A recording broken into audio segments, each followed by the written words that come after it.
Good morning, everyone. I'm Leslie from Marvelous Art Studios. I'm going to do a little pretend type of collage today, showing you just a real basic idea of how I work with what I call the rule of threes. And so I've started off with 3 white or off-white or off-pink, whatever the case may be. Now I'm going to start adding my pink dianthus little flowers that I cut from my previous video. I'm going to lay one across this straight line at the bottom of this flower underneath it. Now this process gets a little more difficult because I'm not peeling and sticking. If you're working on a real collage, peeling and sticking is your friend. That's why we buy Steam-A-Seam, so we can reposition it. And Steam-A-Seam Light 2 is what I'm using on the backs of these. But I'm just auditioning these at the moment, and I'm laying down my kind of feature flowers, if you will. And I started with kind of a rectangular shape, the 3 whites, and now I'm doing 3 pinks. And I'm just giving myself some room, stretching them out, and then I'm going to fill in the spaces. This is my favorite way to work. It's not the only way to work. And so now I want to stick in some other different color. I've got the pink, I've got the white. My third color is going to be a yellow. And so I've decided to choose these to work with. I think they're really charming, and I'm going to audition spots where I think they might work.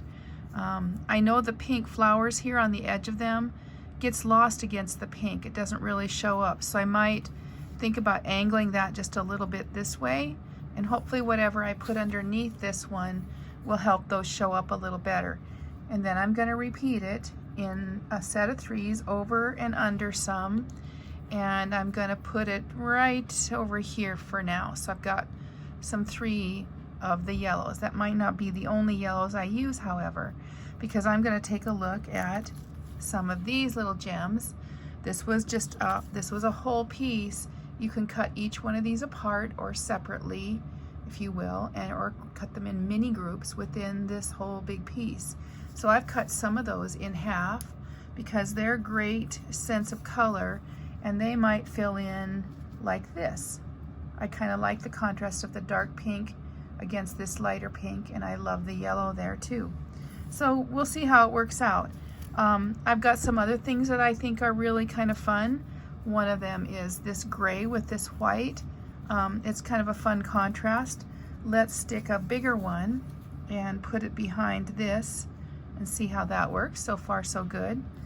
I'm gonna think about putting another one maybe over here, see if I like that. I'm not sure I like that direction, but we're gonna leave it there for the time being. Then I've got a third one, and maybe what I'll do is put it right down here. So maybe I can pan out just a little bit here for you. So now I'm thinking about other things that I might want to contrast. Green comes to mind. Green is like the most natural color in the world. You look at outdoors and we see green, and it tends to be a little neutral. Everything looks good against green, generally speaking. And so I have some of these flowers that I've cut, different sizes. They're kind of army green, I guess you could say. I might consider putting one behind these 2 guys so it gets a little separation. Maybe one over here on the right hand side. I have to hold these down because they tend to move. And that's why it's such a problem when you do it this way without peeling. If you're going to leave the backing of the Steam-A-Seam on them, it makes it so much harder to collage with freedom and creativity. And so then I'm going to put my third one right over here on this edge. And you know, I'm liking that okay. I'm going to add in some other little tiny details now. Not tiny, but you know, just kind of smaller scale. And I've chose blue. And so I love these little viney type blue flowers. I'm going to stick one right in the middle here. I don't want to cover up all the gold of my flower, but maybe just a little bit of a hint of it. And then maybe I'm going to put one over on this side, lift this up, and I'd stick it underneath, overlapping onto the yellow. And then I'm going to add another one. I like the 3s, and I'm going to put it there. Of course, there might be something underneath here eventually, but that's the beauty of working it out as you go. You get to figure it out and see where creativity would lead you. I'm going to put another little one right here. And then I'm gonna reach for another little set because I'm gonna add one more.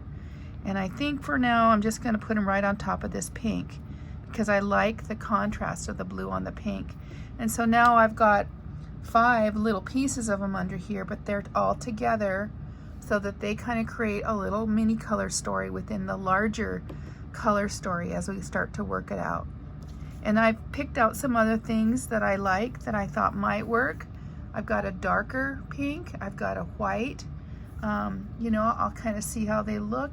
I'm not sure I'm gonna like them, but I might. And so I'm just gonna kind of lay them down and think about them here for a minute. And I don't like that right now. So I'm just gonna let that go away for a little bit. But I'm gonna continue to think about, I've got this one right here. Maybe where can I repeat that color story and kind of let it start to unify the entire collage as I cut and look at what I've got here. So now I'm gonna cut this apart and I'm just gonna work with these little green ones. I have no idea where I'm gonna put this little one, but I cut it from this larger piece. And now I'm going to think about putting it right over here. And some of it might overlap the pink, and I like it there. I'm always looking to cover up a hard line where I've cut the flower. And I think for now that's great. Since I'm just kind of doing this for fun and I don't have a specific project, it's going to be interesting to fill in this gap. And that's where having a great selection of flowers is absolutely key. If you don't have that, you're going to struggle. And you don't want to struggle when you're creating, so cut more than you need.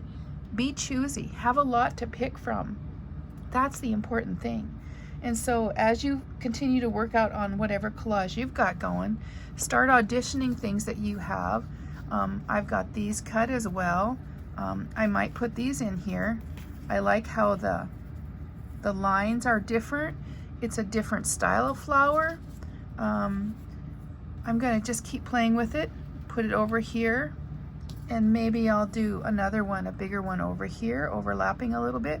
But now I've covered up this guy, right? So that's not cool. You wanna kind of maybe have to move him into a different setting or a different position so that he shows a little bit more, and that's okay. They should overlap. That's what I have for you today. Thanks for watching. I hope it helped. Have a great one.